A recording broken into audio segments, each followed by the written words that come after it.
प्रस्तुत है एक रोमांचक 2D कार्टून कहानी, एक भूला कमरा। ये कहानी है कुछ जिज्ञासु बच्चों और एक रहस्यमय भूले हुए कमरे की। एक बड़े शहर के बाहरी इलाके में एक पुरानी टूटी फूटी हवेली थी। इस हवेली में एक कमरा हमेशा बंद रहता था। रोहन, प्रिया और समीर, 3 दोस्त अक्सर उस हवेली के पास खेलते थे, पर उस बंद कमरे को देखकर हमेशा सोचते थे। एक दिन रोहन ने सुझाव दिया, चलो आज उस बंद कमरे का रहस्य जानते हैं।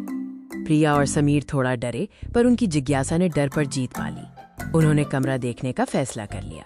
वे दबे पांव हवेली में घुसे और कमरे की खिड़की के पास पहुंचे।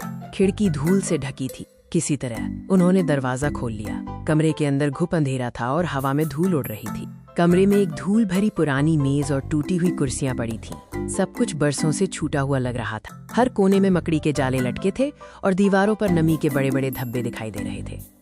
उनकी नजर एक कोने में पड़ी एक पुरानी लकड़ी की संदूक और उसके पास पड़ी एक फटी हुई किताब पर पड़ी। किताब के पन्ने पीले पड़ चुके थे और संदूक पर एक पुराना जंग लगा ताला लगा था।